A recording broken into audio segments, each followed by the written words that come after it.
Hello students, my self Sumitra Saini, chemistry lecturer. आप सभी का केमिस्ट्री टूल चैनल में हार्दिक स्वागत है। तो बच्चों, आज का अपना टॉपिक क्या है? Bore versus de Broglie. कल अपन ने क्या पढ़ा था? मॉडल का फर्स्ट मॉडल क्या था? Dual nature of de Broglie principle. Dual nature of de Broglie principle, de Broglie का द्वैत प्रकृति का सिद्धांत। आज अपन इसमें किसे वर्सेस देख रहे हैं? Bohr versus de Broglie. इन दोनों में अपन क्या देख रहे हैं? Versus Bohr versus de Broglie. तो अपन एक बार डी ब्रोगली देखते हैं। डी ब्रोगली क्या था? अपन ने कल पढ़ा था डी ब्रोगली के अकॉर्डिंग। तो मैं यहाँ पे बात करूं किसके अकॉर्डिंग? डी ब्रोगली के अकॉर्डिंग। फर्स्ट अपन बात कर रहे हैं डी ब्रोगली के अकॉर्डिंग।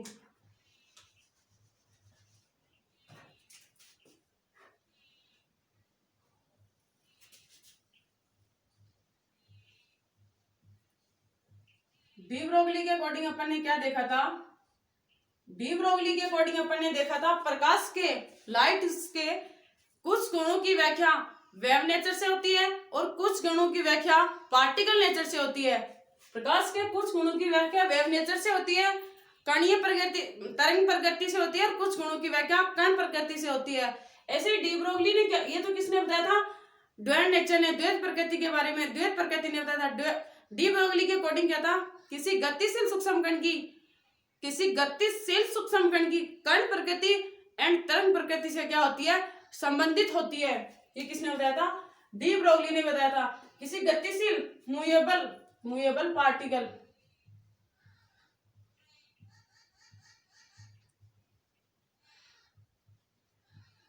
किसी मूवेबल जो माइक्रो पार्टिकल है, मूवेबल माइक्रो पार्टिकल, किसी गतिशील सूक्ष्म कण की कौन सी प्रगति होगी?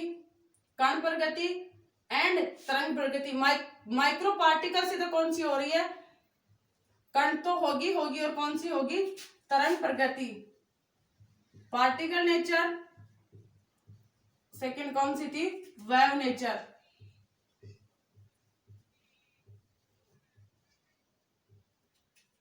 पार्टिकल नेचर और वेव नेचर। इससे अपन ने क्या इक्वेशन ड्राइव की थी? इससे अपन ने इक्वेशन ड्राइव की थी। वो इक्वेशन क्या थी? वेवलेंथ इज इक्वल टू, अपन ने यहाँ पे प्लांक कांस्टेंट और प्लांक इक्वेशन और आइंस्टीन इक्वेशन कहाँ मिली थी? उससे क्या इक्वेशन अपने को मिली थी? Wavelength is equal to h upon m v. M v is equal to क्या होता है? किसी जो लीनियर मोमेंटम पी क्या होता है? Linear momentum. तो वेवलेंथ इज इक्वल टू क्या गया? एच अपॉन एम वी या एच अपॉन पी। अब ऐसे में बात करूं किसकी? बोहर की। इधर अपन देख रहे हैं बोहर के अकॉर्डिंग। ये किसके अकॉर्डिंग था? डी ब्रोगली के अकॉर्डिंग। अब अपन देख रहे हैं बोहर के अकॉर्डिंग। बोहर के पोस्टुलेट्स में अपन ने क्या पढ़ा था? इलेक्ट्रॉन है नाभिक के चारों ओर क्या करता है? सर्कुलर ऑर्बिट में क्या करता है? रिवॉल्विंग करता है। नाभिक के चारों ओर इलेक्ट्रॉन किस ऑर्बिट में करते हैं? सर्कुलर ऑर्बिट में रिवॉल्विंग करते हैं। इस सर्कुलर ऑर्बिट में जो इलेक्ट्रॉन होते हैं, ये जो इलेक्ट्रॉन होते हैं, इनका जो एंगुलर मोमेंटम होता है, ये इधर बोहर के अकॉर्डिंग है, इनका कौन सा? Angular momentum. एंगुलर मोमेंटम वो क्या होता है? बोहर की सेकंड नंबर की पोस्टुलेट्स के अकॉर्डिंग है m v r is equal to क्या होता है? एन एच अपॉन 2 पाई होता है। एन एच अपॉन क्या होता है? 2 पाई होता है। किसके अकॉर्डिंग? बोहर की जो सेकंड नंबर का पोस्टुलेट्स था उसके अकॉर्डिंग। ये क्या? Angular momentum is equal to क्या था? M v r is equal to क्या था? N h upon 2 pi. ये इसका कौन सा मोमेंटम है? Angular momentum. ये इसका कौन सा है? Linear momentum. तो m v r is equal to क्या है? N h upon 2 pi. यहां से देखना बच्चों, ध्यान से समझना। इसको मैं wavelength is equal to h upon m we हो गया। यहाँ पे एम वी की वैल्यू निकालें m v is equal to क्या आ जाएगा, h upon wavelength, h upon wavelength lambda, इसका क्या कर दिया, क्रॉस मल्टीप्लाई कर दिया। तो m u is equal to क्या हो गया, एच अपॉन वेवलेंथ हो गया। इस एम यू का मान मैं इस इक्वेशन में रख दूं, एम यू का मान इस वाली इक्वेशन में रख दें, इस एम यू की जगह, तो अपने को कौन सी इक्वेशन मिलेगी, m u is equal to क्या है, h upon wavelength, h upon wavelength is क्या है, r n h upon 2 pi, n h upon 2 pi, h से एच क्या हो गया, कैंसिल आउट हो गया। तो ध्यान से देखना, r upon wavelength is equal to क्या, अब क्या बचा अपने पास, एच अपॉन 2 पाई। तो 2 पाई इसको क्रॉस मल्टीप्लाई कर दें तो 2 pi r is equal to अपने को क्या मिला, एन इंटू वेवलेंथ, ये अपने को ये फॉर्मूला मिला। इससे इस फॉर्मूले को मैं इधर लिख रही हूं, किसी बच्चे को नहीं दिख रहा होगा उधर। 2 pi r is equal to अपने को क्या मिला, 2 pi r is equal to अपने को मिला एन अपॉन वेवलेंथ। इस फॉर्मूले, इस बोर वर्सेस डी ब्रोगली से अपन ने फॉर्मूला ड्राइव किया है, 2 pi r is equal to n, n lambda का क्या मल्टीपल है। तो आप इसको पहले उतार लो, इससे रिलेटेड फिर क्वेश्चन देखते हैं, एन अपॉन वेवलेंथ क्या होती है।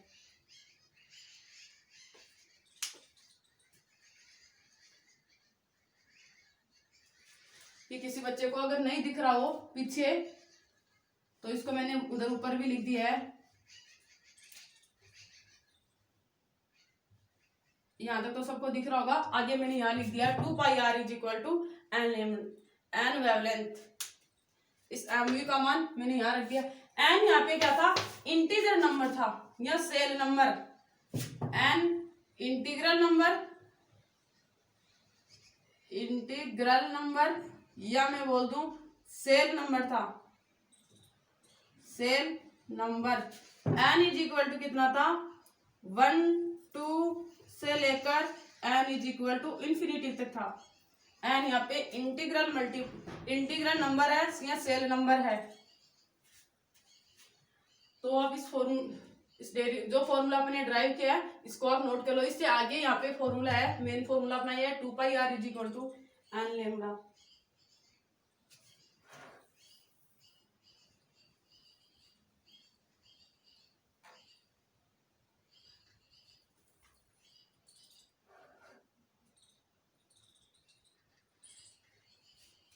उतार लिया होगा।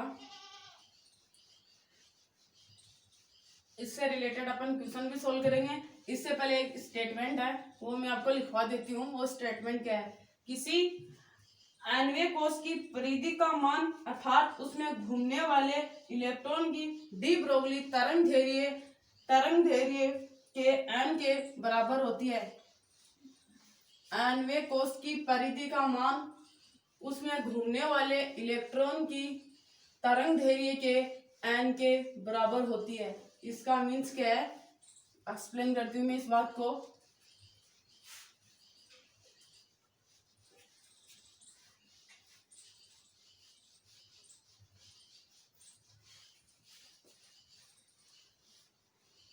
अन्वय कोश की क्या परिधि का मान,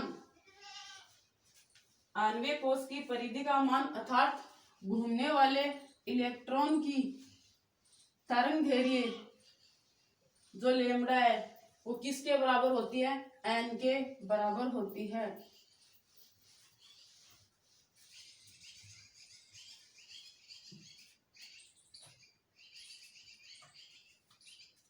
नोट क्या है, नोट लगा के लिख लो इस बात को। मोस्ट इंपॉर्टेंट स्टेटमेंट है, इससे रिलेटेड क्वेश्चन से लेंगे। अन्वय कोश की परिधि का मान, अन्वय एंड सेल या अन्वय कोश की या एंड सेल की अन्वय कोश की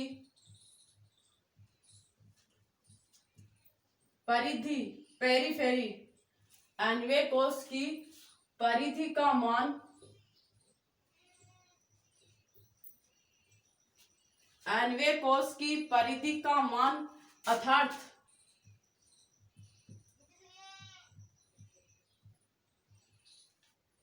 अर्थात उसमें घूमने वाले इलेक्ट्रॉन की उसमें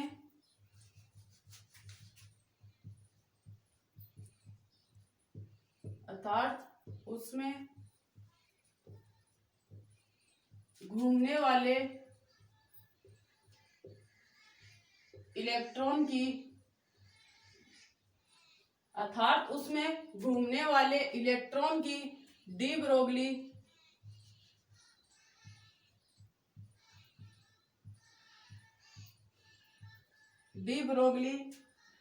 तरंग धैर्य के n के डी ब्रोगली तरंग धैर्य या लेमड़ा के डी ब्रोगली तरंग धैर्य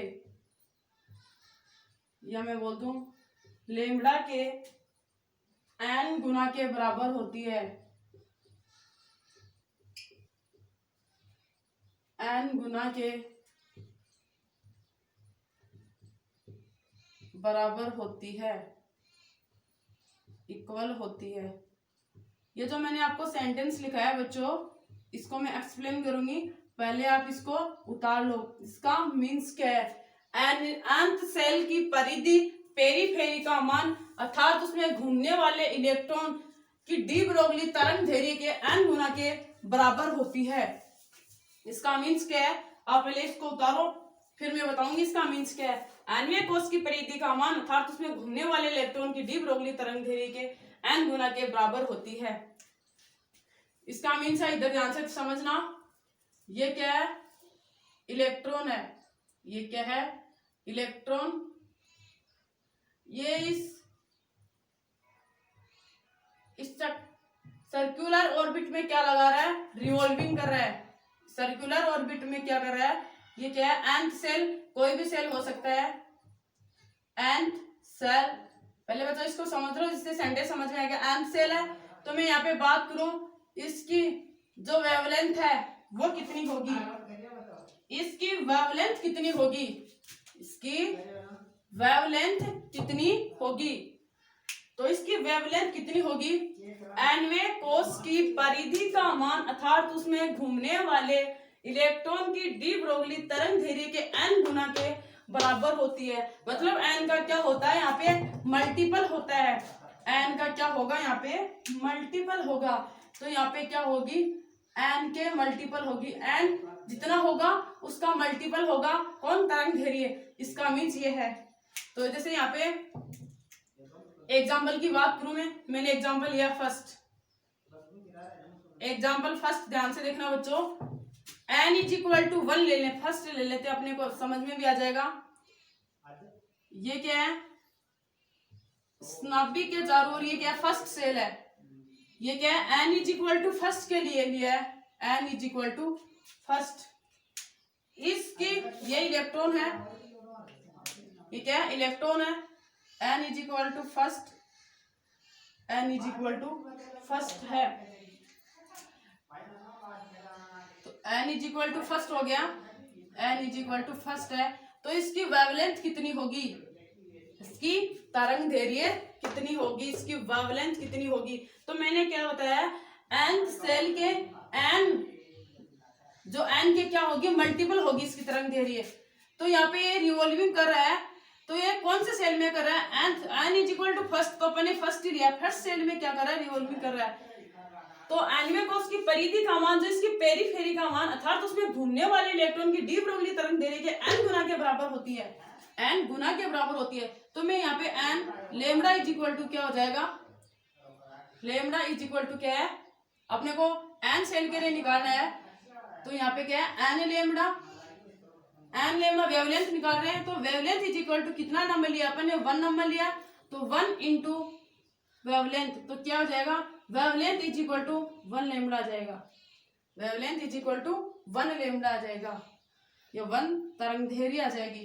ये बच्चों दिख नहीं रहा होगा आपको, इसको मैं इधर लिख रही हूँ, अगर आपको नहीं दिख रहा है wavelength is equal to 1 into wavelength, क्योंकि एन इज इक्वल टू 1 के लिए है तो वेवलेंथ इज इक्वल टू कितना हो जाएगा 1 लेमडा, 1 लेमडा आ जाएगा। तो इसके लिए किसी साइकिल चक्कर के लिए बात करें, पहले आप इसको उतार लो। मैंने इसका मीन समझा दिया कि एन सेल के क्या होगा, किसी nth सेल की वेवलेंथ पूछ रहे हैं तो उसके n को इलेक्ट्रॉन की डी ब्रोगली तरंग दैर्घ्य n गुना के बराबर होगी। जितना n का मान दिया होगा उसका क्या होगा मल्टीपल होगा। इसका मीन्स ये है।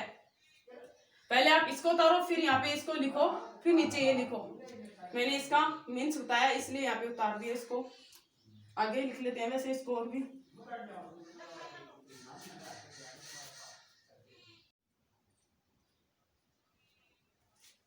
उतार लिया होगा बच्चों इसको, यहाँ आगे लिखा हुआ है, यहाँ अगर आपको नहीं दिख रहा हो तो wavelength is equal to n lambda. देखते हैं इस एग्जाम्पल को समझते हैं कि मैंने क्या बताया है।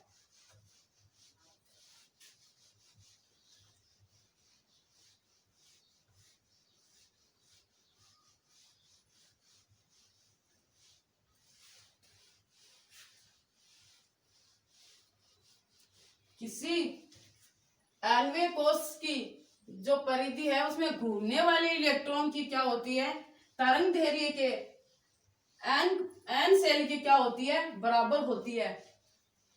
इसका मीन्स यही था, मैंने अभी जो आपको बताया था। ये अपना क्या था फर्स्ट सेल था। इसके अपने को क्या पूछे एन सेल दिया हो, अपने को कोई भी सेल दिया हो, कितने भी सेल नंबर हो सकता है, एन सेल हो, फर्स्ट सेकंड थर्ड फोर्थ कुछ भी हो।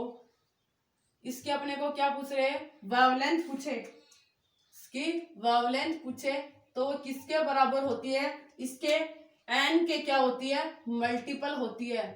एन के क्या होती है मल्टीपल होती है। एग्जांपल लिया था अपन ने, फर्स्ट एग्जांपल लिया था n is equal to first के लिए लिया था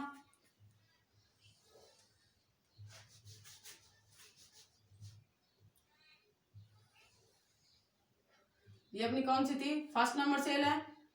यहाँ पे इलेक्ट्रॉन क्या कर रहा है रिवॉल्विंग कर रहा है, रिवॉल्विंग कर रहा है। तो इसकी लेमडा कितनी होगी, इसकी वेवलेंथ कितनी होगी। मैंने क्या बताया बच्चों आपको कि एन ये इसकी वेवलेंथ किसके मल्टीपल होती है एन इंटू वेवलेंथ। वेवलेंथ इस डिस्टेंस कितनी है इसकी, कौन से नंबर सेल है एन नंबर से डिस्टेंस इलेक्ट्रॉन से ये क्या कर रहा है इसकी कितनी डिस्टेंस है, यहाँ पे इसकी distance n is equal to 1 into wavelength. तो क्या हो जाएगा wavelength is equal to 1 lambda. इसके चक्कर की बात करें, इसको ध्यान से समझना, इसे समझ में आ जाएगा इसका मीन्स क्या था।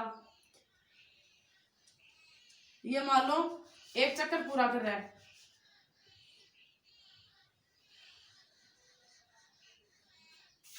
मैं यहाँ पे इसके साइकिल की बात करूं,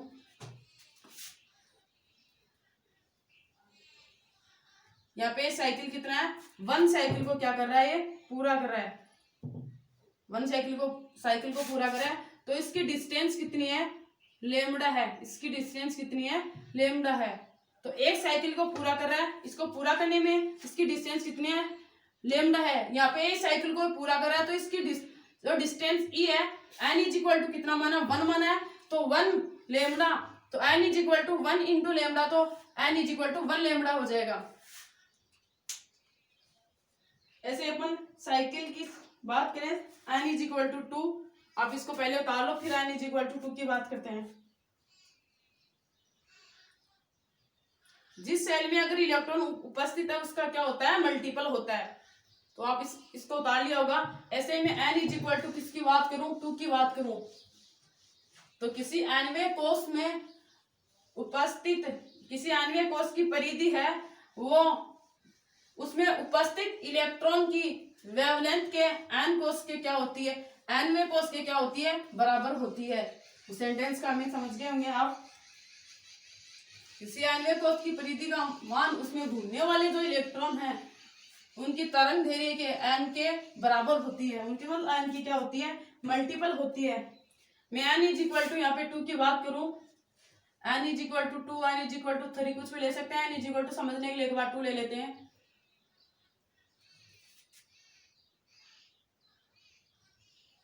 ये हो गया 1,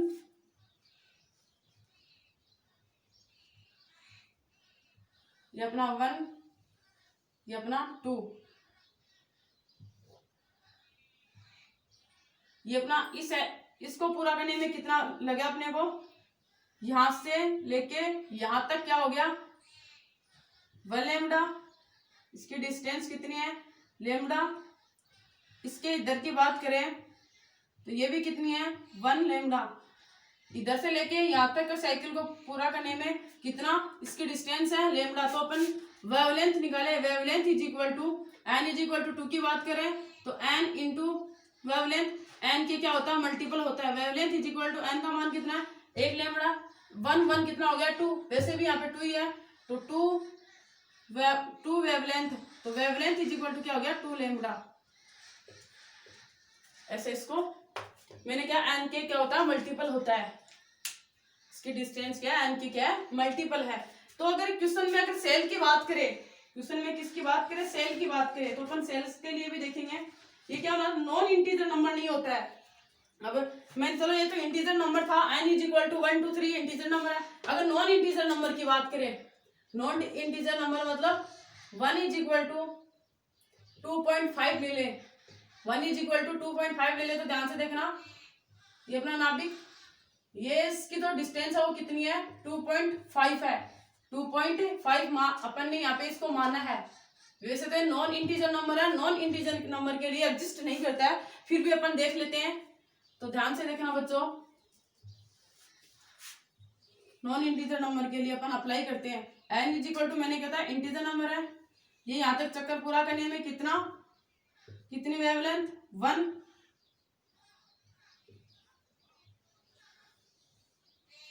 और यहां से यहां तक भी कितनी हो गई 1 होगी। इधर से इधर 2.5 है तो ये कितना हो जाएगा लेमडा बाई 2, क्योंकि यहाँ पे कितना है हाफ ही है लेमडा बाई 2।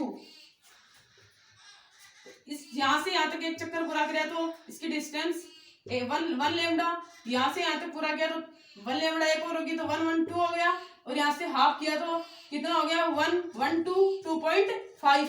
तो यहाँ पे वेवलेंथ इज इक्वल टू क्या हो जाएगा n lambda. Wavelength is equal to कितना हो जाएगा 2.5 लेमडा, जो कि नॉन इंटीग्रल नंबर क्या करता है एग्जिस्ट नहीं करता है। मैं यहाँ पे बात करूं non integral number, non integral number not exist, non integral number है वो एग्जिस्ट नहीं करता, नॉट एग्जिस्ट। यहाँ पे अपन डायरेक्ट भी लिख सकते हैं नॉट एग्जिस्ट, एग्जिस्ट नहीं करता है, not exist. Non integral number है वो एग्जिस्ट नहीं करता है। ये बात ओनली इंटीजर नंबर के लिए क्या होती है अप्लाई करता है, not exist. Non integer number यहाँ पे एग्जिस्ट नहीं करता, नॉट एग्जिस्ट। तो ओनली ये integer number n is equal to 1 से लेकर n is equal to infinity तक अप्लाई हो सकता है। 2.5 1.5 3.5 4.5 इनके लिए अप्लाई नहीं होता है, नॉन इंटीजर नंबर यहाँ पे अप्लाई नहीं होता, ओनली इंटीजर नंबर ही क्या होता है यहाँ पे अप्लाई होता है। तो ये एग्जिस्ट नहीं करा अपन ने तो लेके देखा है इसको एक बार। तो मैं किसी सेल के लिए किसी सेल में अगर बात करें, किसकी वेव नंबर की बात करें, इसकी वेवलेंथ की बात करें अपन, वेव फॉर्म में इनको कैसे देखेंगे तो उतार लिया होगा इधर, इसको तो उतार लिया होगा। तो अपन किसकी बात करें, किसी सेल के लिए बात करें,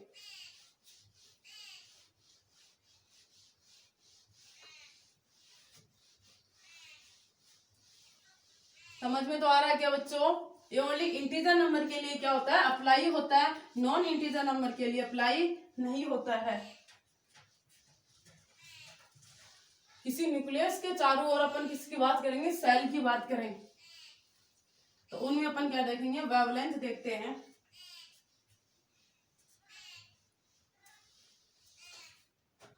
एग्जाम्पल कुछ भी ले सकते हैं, 1 2 3 4 5 कुछ भी। तो अब की बार अपन n इज इक्वल टू 2 तक तो उसमें देख लिया था, सॉरी n इज इक्वल टू अपन यहाँ पे ले लेते हैं example n is equal to 4 के लिए, n इज इक्वल टू 4 के लिए। तो ये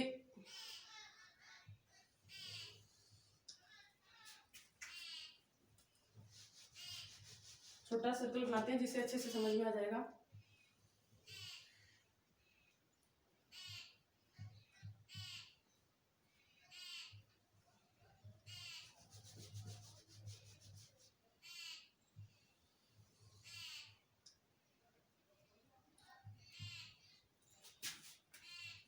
इसके लिए बात करते हैं किसी नाभिक के चारों किसी सेल के लिए। तो ध्यान से देखना, n इज इक्वल टू 4 लिया है, तो यहां से 1 से स्टार्ट करते हैं।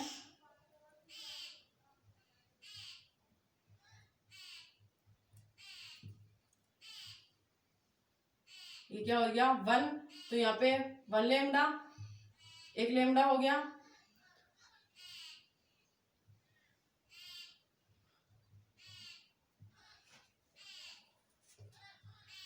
यहाँ पे 2 लेमडा हो गया,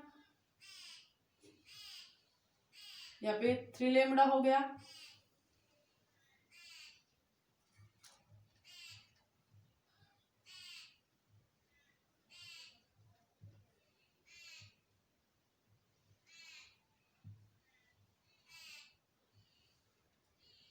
ध्यान से समझना बच्चों। इसको अपन ने क्या माना है 1, इसको यहाँ पे 2, इसको यहाँ पे 3, इसको यहाँ पे 4, यहाँ पे 4। तो ध्यान से समझना, इस 1 से यहाँ पे 2 तक ये अपना पूरा सर्कल कर रहा है, तो इसकी डिस्टेंस इतनी होती है। यहाँ पे ये पूरा कर रहा है एक चक्कर, तो ये कितनी होगी 1 लेमडा। यहाँ से यहाँ तक की कितनी होगी, ये सेकेंड वेवलेंथ, और यहाँ से यहाँ तक की कितनी होगी 3rd, और यहाँ से लेकर ये अपना एक पूरा चक्कर यहाँ तक कर रहा है, तो ये कितनी होगी इसकी 4th। तो 1 2 3 4। तो अपना क्या वेवलेंथ कैसे निकाल रहे थे, वेवलेंथ इज इक्वल टू क्या था n का क्या होता है मल्टीपल होता है। n इज इक्वल टू कितना है, कितने वेवलेंथ यहाँ पे कितने 1 2 3 4। तो वेवलेंथ इज इक्वल टू कितनी होगी, मतलब n की क्या होती है तरंग दैर्घ्य क्या होती है इसके मल्टीपल के बराबर होती है। तो 4 lambda, wavelength is equal to 4 lambda. ऐसे ही किसी इंटीजर नंबर के लिए क्या नहीं होती है, अप्लाई नहीं होती है। यहाँ पे मैं n इज इक्वल टू बात करूं, n इज इक्वल टू किसकी, n इज इक्वल टू 1.5 के लिए बात करें, 1.5 के लिए बात करें, n इज इक्वल टू 1.5 है। तो ध्यान से देखना,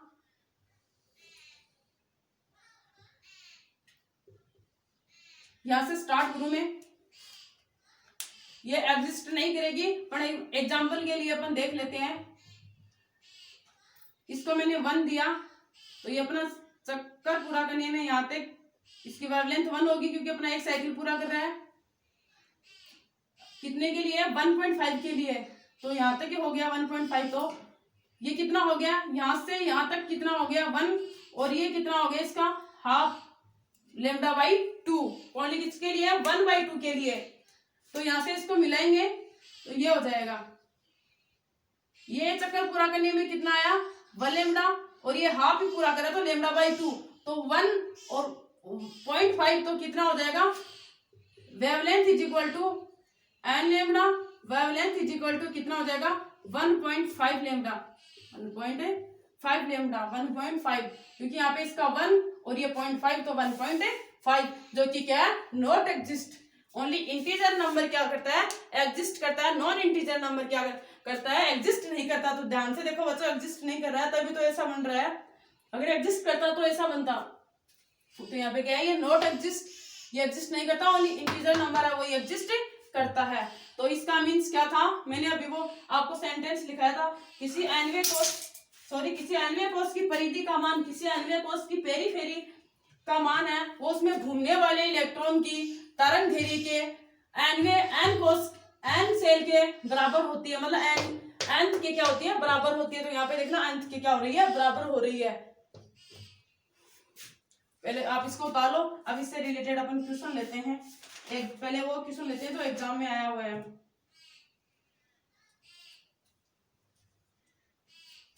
निकाल लिया होगा। किसी परमाणु के चौथे कोष में इलेक्ट्रॉन की, किसी परमाणु के तीसरे कोष में, चौथे कोष में, पांचवें कोष में, किसी भी कोष को, पहले जो एग्जाम में क्वेश्चन आया पहले अपन उसको देखते हैं। किसी परमाणु के तीसरे कोष में इलेक्ट्रॉन की जो परिधि है, जो पेरीफेरी है, वो कितनी है? 3 एंगस्ट्रॉम है। तो उसकी तरंग दैर्घ्य कितनी होगी? उसकी वेवलेंथ कितनी होगी?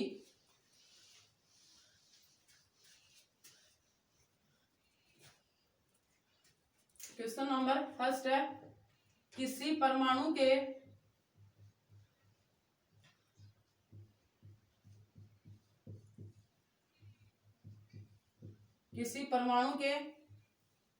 तीसरे कोष में इलेक्ट्रॉन की परिधि या पेरीफेरी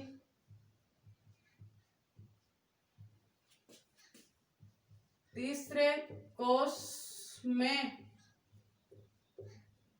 इलेक्ट्रॉन की परिधि, पेरीफेरी, इलेक्ट्रॉन की परिधि, मैं बोल दूं यहाँ पे पेरीफेरी,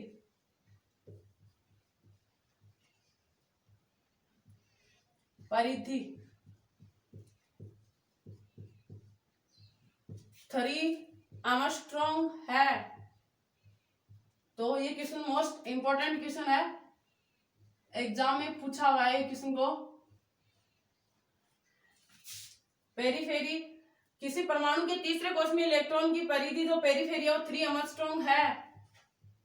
तो वेवलेंथ, उसकी तरंग दैर्घ्य है वो कितनी होगी? उसकी वेवलेंथ, इस कोष में परिधि की, इस कोष में परिधि ज्ञात करो।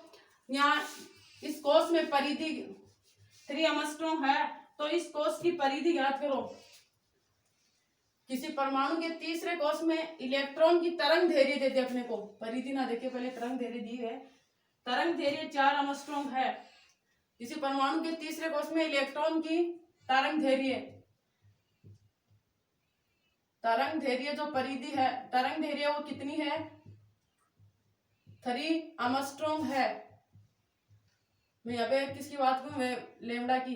तरंग दैर्घ्य 3 एंगस्ट्रॉम है, तो इसकी परिधि ज्ञात करो, इसकी परिधि ज्ञात करो, इसकी पेरीफेरी ज्ञात करो, परिधि ज्ञात करो। तो इस सेल की परिधि ज्ञात करो या इसकी परिधि ज्ञात करो, बात यह है। तो इस कोष की परिधि ज्ञात करो, तो इसकी परिधि ज्ञात करो, या इस कोष की ज्यादा बेस्ट रहेगा।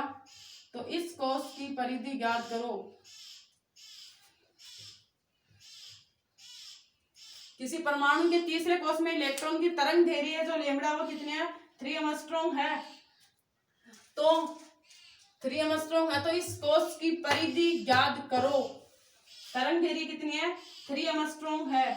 तो इसकी किसी परमाणु के तीसरे कोष में इलेक्ट्रॉन की तरंग दैर्घ्य 3 एंगस्ट्रॉम है, तो इस कोष की परिधि ज्ञात करो। अपना फॉर्मूला क्या था बच्चों? 2 पाई r इज इक्वल टू क्या था? एन लैम्डा था। ये क्या थी? इसकी पेरीफेरी थी।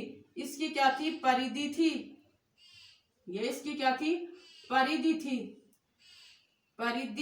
थी। तो अपने को दिया क्या है क्वेश्चन में? अपने को दिया क्वेश्चन में क्या है? लैम्डा दिया अपने को, वेवलेंथ दी अपने को 3 एंगस्ट्रॉम है। तो इस कोष की परिधि ज्ञात करो। मैंने क्या बताया था आपको? नोट में क्या लिखाया था? पहले इसको एक बार रिवाइज करते हैं। ये क्या है? इस सेल की, ये nth सेल है। कौन सा सेल है? nth नंबर सेल है। तो इसकी अगर वेवलेंथ अपने को दी हुई है, तो वेवलेंथ किसके बराबर होती है? किसी कोष की परिधि है, वो उसमें उपस्थित इलेक्ट्रॉन की तरंग दैर्घ्य के n के मल्टीपल होती है। तो ये किसके मल्टीपल थी? n के। यहाँ पे क्या थी? मल्टीपल थी।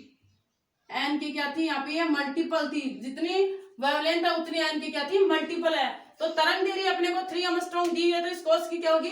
इसका क्या होगा? 3 का क्या होगा? मल्टीपल होगा। तो 2 पाई r, इजी सा क्वेश्चन है। 2 पाई r इज इक्वल टू यहाँ पे क्या हो जाएगा? 4। अपने को वेवलेंथ दी हुई है, तो n की क्या होता है? मल्टीपल होता है। तो इंटू 4, सॉरी अपने को दिया कितना? 3 दिया हुआ है, सॉरी। तो 3 वेवलेंथ अपने को 3 दी हुई है, तो 3 इंटू 3 कितना हो जाएगा 9, 3 into 3 9 angstrom. Answer is the correct. N के क्या होता है मल्टीपल होता है, ये मैंने पीछे नोट में लिखाया है। अगर यहाँ पे एंथ दे देता और वेवलेंथ पूछ लेता तो भी आंसर यही आता। तरंग दैर्घ्य अगर 3 एंगस्ट्रॉम है तो इस कोष की परिधि ज्ञात करो। 2 पाई आर क्या होती है, इसकी परिधि होती है, इसकी पेरीफेरी होती है, पेरीफेरी होती है। सेकंड क्वेश्चन की बात करें, डिफरेंट टाइप ऑफ क्वेश्चन की बात करें।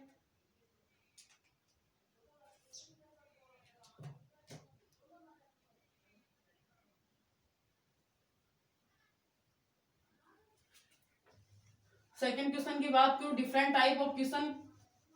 लिथियम प्लस 2 के चतुर्थ कोष में इलेक्ट्रॉन की तरंग दैर्घ्य ज्ञात करो। अब की बार अपने को क्या पूछा है, तरंग दैर्घ्य पूछा है। पहले अपने को क्या पूछी थी, परिधि पूछी थी। तो डिफरेंट टाइप ऑफ क्वेश्चन पूछ सकता है। पहले अपन ने परिधि तरंग दैर्घ्य दे दी थी, परिधि पूछ ली थी। अब की बार परिधि देके तरंग दैर्घ्य पूछेंगे। तो डिफरेंट टाइप ऑफ क्वेश्चन कैसे पूछे जाते हैं एग्जाम में, ये वाला क्वेश्चन मोस्ट इंपोर्टेंट क्वेश्चन है। इजी सा अपने को 2 pi r is equal to n lambda, ये अपने को याद रखना है, बाकी अपन कर लेंगे। तो लिथियम प्लस 2 के चतुर्थ कोष में इलेक्ट्रॉन की तरंग दैर्घ्य याद करो। डिफरेंट टाइप ऑफ क्वेश्चन है। सेकंड, लिथियम प्लस 2 के कौन सा कोष दे दिया, चतुर्थ कोष, तृतीय कोष, कुछ भी ले लेते हैं अपन समझने के लिए। चतुर्थ कोष या तृतीय कोष, चतुर्थ कोष में, चतुर्थ कोष में लिथियम प्लस 2 के चतुर्थ कोष में इलेक्ट्रॉन की तरंग दैर्घ्य ज्ञात करो। इलेक्ट्रॉन की डायरेक्ट लिख रही हूं मैं, इलेक्ट्रॉन की वेवलेंथ ज्ञात करो। लिथियम प्लस 2 के चतुर्थ कोष में इलेक्ट्रॉन की वेवलेंथ ज्ञात करो। चतुर्थ कोष है, अपना फॉर्मूला क्या था, 2 pi r is equal to n lambda.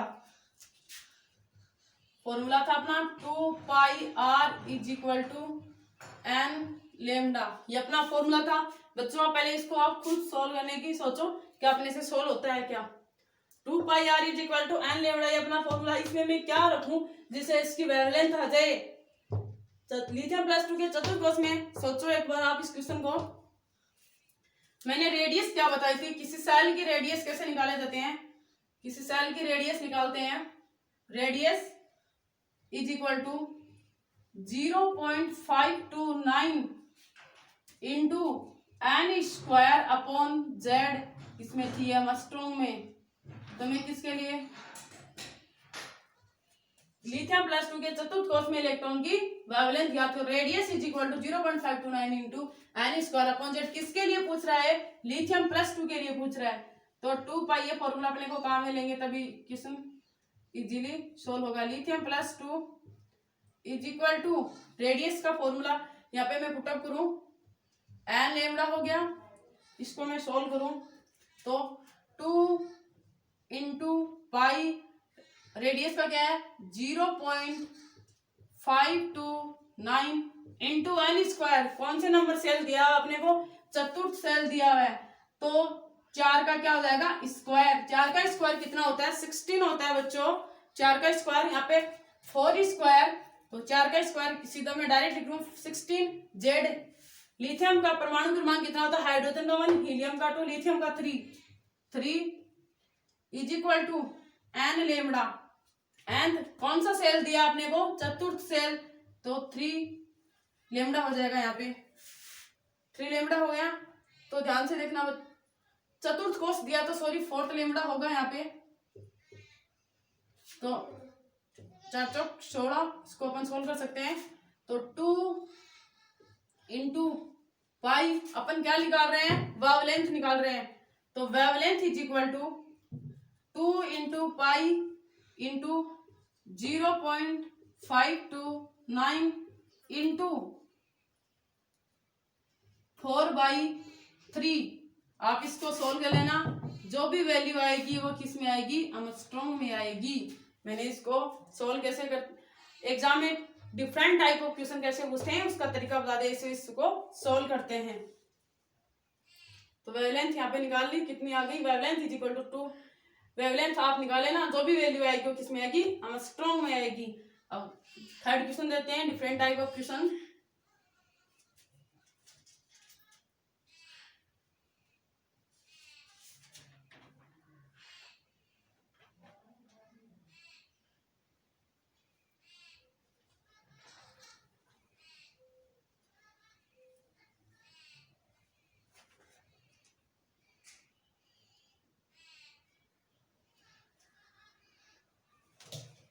अब इसको उतार लो।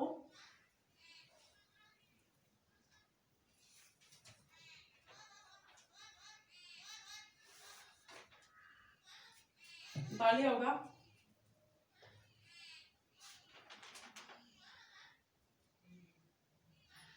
डिफरेंट टाइप ऑफ क्वेश्चन लेते हैं। यदि हाइड्रोजन के फर्स्ट हाइड्रोजन के फर्स्ट सेल की जो त्रिज्या है उसको अपन ए नोट मान लें, तो अपन किसी भी सेल के लिए उसकी क्या निकालें, उसकी तरंग दैर्घ्य निकालें तो वो कितनी आएगी। इस टाइप के क्वेश्चन पूछे जाते हैं। आपको एग्जाम में किस टाइप के बच्चों क्वेश्चन पूछे जाते हैं उसी टाइप के मैं एग्जाम्पल ले रही हूँ। इन्हीं टाइप की आपको एग्जाम में अपने को संख्या है वो नंबरिंग है वो चेंज हो सकती है। जैसे अपन यहाँ पे लिथियम +2 लिया तो बेरिलियम +2 बेरिलियम +3 आ सकता है, हीलियम प्लस आ सकता है। अपने को क्वेश्चन सोल्व कैसे करना है वो तरीका समझ लेना आप।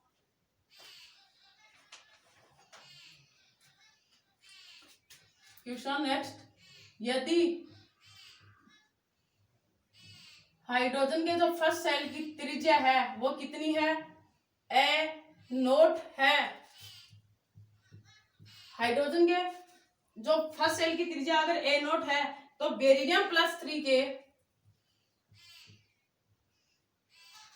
हाइड्रोजन के जो फर्स्ट सेल की त्रिज्या है वो ए नोट है, तो बेरिलियम +3 के तृतीय कोष की तरंग दैर्घ्य ज्ञात करो। तृतीय कोष की वेवलेंथ ज्ञात करो। पहले आप क्वेश्चन को समझो कि आपको क्वेश्चन समझ में आ गया क्या। पहले आप क्वेश्चन को समझो, अगर क्वेश्चन आपको समझ में आ गया।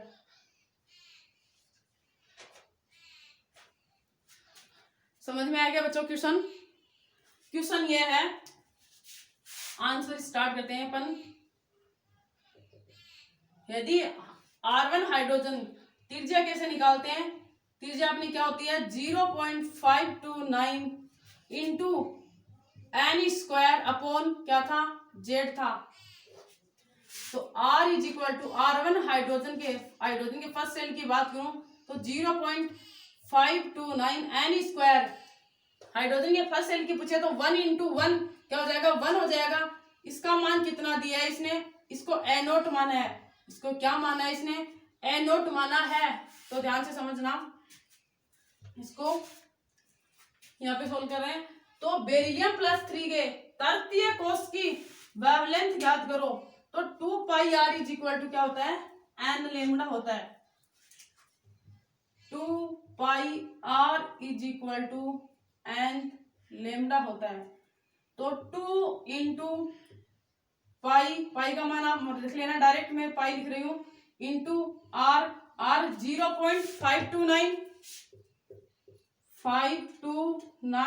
Into n² upon Z. ये फॉर्मूला में बार बार नहीं लिखूंगी, n² अपॉन जेड। बेरिलियम +3 के तृतीय कोष 3 का क्या हो जाएगा स्क्वायर, 3 का स्क्वायर क्या होता है 9। बेरिलियम +3 बेरिलियम कितने मान पे आता है, बेरिलियम का परमाणु क्रमांक जेड मतलब कितना होता है 4 इज इक्वल टू इधर क्या हो गया कि कौन सी सेल की बात कर रहा है, तृतीय सेल की बात कर रहा है तो 3। पूछ क्या रहा है, वेवलेंथ पूछ रहा है। पूछ क्या रहा है अपने को क्वेश्चन में, वेवलेंथ पूछ रहा है। तो वेवलेंथ इज इक्वल टू हो जाएगा यहाँ पे वेवलेंथ इज इक्वल टू, यहाँ पे वेवलेंथ लिखे पहले, फिर यहाँ पे वेवलेंथ निकालेंगे। तो वेवलेंथ इज इक्वल टू यहाँ पे क्या आ जाएगा 3, 2 को 2 से किया तो यहाँ पे क्या आएगा 2। तो पाई इंटू 0.529 इंटू 3/2 यहाँ पे कैंसिल आउट किया है मैंने 3/2 यहाँ पे जो वेवलेंथ आएगी वो कितनी आएगी, ध्यान से अंदर 0.59 को अपने को जो वेवलेंथ निकालनी है वो किस में निकालनी है, एनोड में निकालनी है, क्योंकि अपने को दी है हाइड्रोजन के फर्स्ट सेल की कितनी एनोड दी है, तो अपने को जो भी आंसर निकालना हो एनोड के फॉर्म में निकालना है। तो आप 0.529 को अपन क्या लिख सकते हैं, R1 हाइड्रोजन अपने पास कितनी है, ए नोट है, R1 हाइड्रोजन अपने पास कितनी है, ए नोट है। तो इसको मैं क्या बोलूं, ए नोट इंटू 3/2, तो इसको कैसे लिख सकते हैं, 3 पाई ए नोट अपॉन 2, ए नोट के फॉर्म में इसको निकाल दिए हैं, क्योंकि अपने को क्वेश्चन में पूछा है किसके फॉर्म है, ए नोट की फॉर्म में पूछा है। यहाँ पे ए नोट है, इसको 90 मत मान लेना आप, ए नोट आप समझ जाओगे आप। तो 3 पाई ए नोट अपॉन 2। ऐसे एक क्वेश्चन और ले लेते हैं जो एग्जाम में पूछा हुआ है, नीट के एग्जाम में पूछा हुआ क्वेश्चन लेते हैं।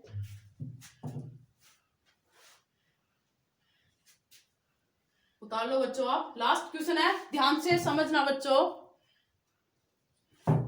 उतार लिया होगा।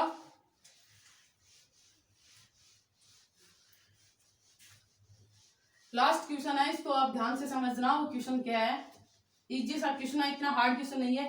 पहले अपन ने अपने को क्या देती थी, तरंग दैर्घ्य दी थी, तो फर्स्ट क्वेश्चन तरंग दैर्घ्य देके परिधि पूछी थी, सेकंड क्वेश्चन परिधि देके तरंग दैर्घ्य पूछ ली, और अगर किसी सेल की अगर उसने जो तरंग दैर्घ्य कितने मान ली, ए नोट मान ली, तो ए नोट के फॉर्म में अपन आंसर कैसे निकालते हैं वो भी मैंने बता दिया है। अब एक क्वेश्चन और लेते हैं अपन, डिफरेंट टाइप ऑफ क्वेश्चन। यदि बेरिलियम +3 के तृतीय कोश की त्रिज्या ए नोट है, लास्ट नंबर क्वेश्चन है, यदि बेरिलियम +3 के तृतीय कोश की त्रिज्या ए नोट है,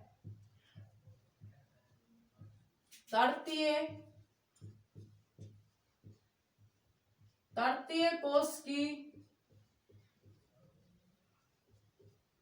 त्रिज्या, यदि बेरिलियम +3 के तृतीय कोश की त्रिज्या ए नोट है, इसको भी ए नोट के फॉर्म में दिया है, ए नोट है, तो लिथियम +2 के पंचम कोश में इलेक्ट्रॉन की तरंग दैर्घ्य याद करो, तो लिथियम +2 के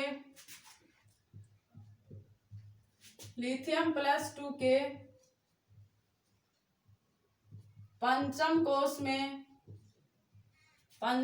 मतलब 5th नंबर सेल दिया है, पंचम कोश में इलेक्ट्रॉन की तरंग दैर्घ्य ज्ञात करो, इलेक्ट्रॉन की वेवलेंथ ज्ञात करो। यदि बेरिलियम +3 के तृतीय कोश की त्रिज्या कितनी दी हुई है अपने को, तृतीय कोश की जो त्रिज्या, तो क्या दी है अपने को, लिथियम +2 के पंचम कोश की त्रिज्या, लिथियम +2 के पंचम कोश की इलेक्ट्रॉन की तरंग दैर्घ्य ज्ञात करो। एक की त्रिज्या दी होती है ए नोट के फॉर्म में, और पंचम कोश में इलेक्ट्रॉन की तरंग दैर्घ्य पूछिए किसके फॉर्म में, ए नोट के फॉर्म में। तो क्वेश्चन सोल्व कर रहे हैं, तो क्या होगा, बेरिलियम +3 अपन त्रिज्या कैसे निकालते हैं, R3 बेरिलियम +3 त्रिज्या कैसे निकालते हैं, 0.529 इंटू n² अपॉन n कितना है, तृतीय कोश है तो 3 का स्क्वायर में डायरेक्ट लिख लूं, 9 अपॉन z। बेरिलियम का परमाणु क्रमांक कितना होता है, हाइड्रोजन हीलियम लिथियम बेरिलियम का होता है 4, किस में आती है, एंगस्ट्रॉम में आती है। R3 beryllium +3 is equal to 0.529, ध्यान से समझना बच्चा। अपने क्या होता था, R1 हाइड्रोजन के फर्स्ट सेल की त्रिज्या कितनी होती है, 0.529 एंगस्ट्रॉम होती है, इंटू n² अपॉन z, 1 का स्क्वायर अपॉन 1 होती है, तो R1 हाइड्रोजन को अपन क्या बोल सकते हैं, 0.529 को अपन क्या बोल सकते हैं, R1 हाइड्रोजन। तो मैं यहाँ पे डायरेक्ट लिख दूं R1 हाइड्रोजन के फर्स्ट सेल की त्रिज्या इंटू 9/4, तो यहाँ पे R1 hydrogen is equal to क्या हो जाएगा, R1 hydrogen is equal to R1 hydrogen के फर्स्ट सेल की त्रिज्या इज इक्वल टू कितना हो जाएगा, 4/9 एंगस्ट्रॉम, 4/9 एंगस्ट्रॉम। तो अपन ने ये किसके फॉर्म में दी है अपने को, ये किसके फॉर्म में दी हुई थी, ए नोट के फॉर्म में दी हुई थी। तो अपन यहाँ पे क्या लिखेंगे, ए नोट लिखेंगे, ए नोट के फॉर्म में दी हुई है, इसकी त्रिज्या किसके फॉर्म में दी हुई है, ए नोट। तो अपने को जो पंचम कोष की निकालेंगे लिथियम की, ये भी किसके फॉर्म में निकालेंगे, ए नोट के फॉर्म में निकालेंगे। तो आप पहले इसको उतार लो आप बच्चों, ध्यान से समझना अपना, ये लास्ट क्वेश्चन है, अच्छे से समझो इसको आप। तो अपने को उतार लिया होगा, इजी सा है। तो लिथियम +2 के पंचम कोष की पूछी है, वो भी किसके फॉर्म में, ए नोट के फॉर्म में पूछी है।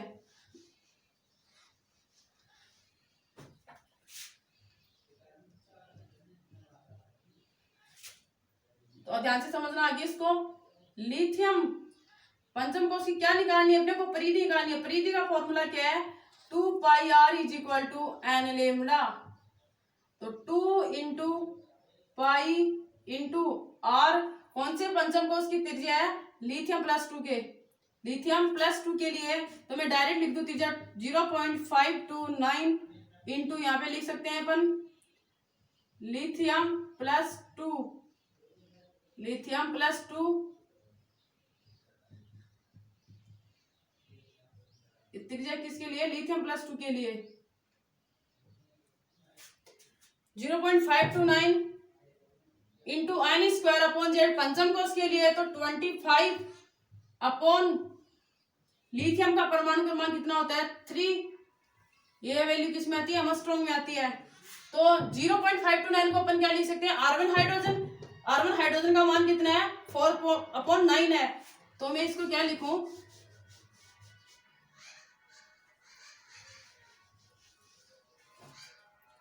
2 × pi into R1 hydrogen into 25/3 angstrom. R1 hydrogen का मान कितना था 2 × पाई इंटू 4/9 एनोट इंटू कितना था 25/3 एंगस्ट्रॉम = भी है आगे n लैम्डा।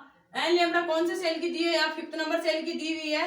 तो क्या आएगा यहाँ पे 5 = 5 क्योंकि यहाँ एन का मान कितना है, पंचम कोष, लिथियम +2 के लिए निकाल रहे, तो कौन सा सेल दिया अपने को, पंचम सेल दिया हुआ है। तो ध्यान से समझना बच्चों,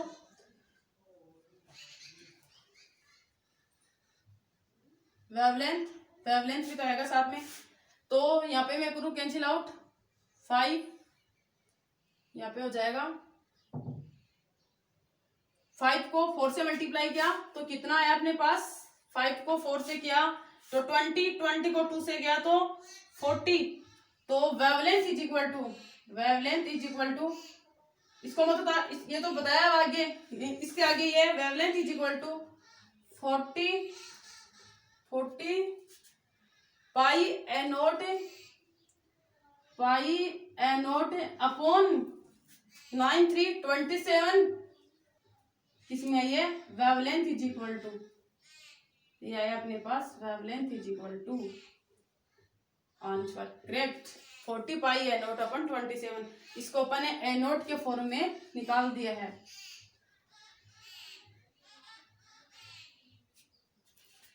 इसको ऐसे कट कर दिया, 5 से हो गया, 5 को 4 से मल्टी 20 को 2 से गया 40 पाई एनोट अपॉन 27। ये एनोट के फॉर्म में निकालनी थी, तो आगे क्या आ जाएगा एनोट, यहाँ पे एनोट आएगा और यहाँ आगे ये वैल्यू किस में आती है, एंगस्ट्रॉम में आती है।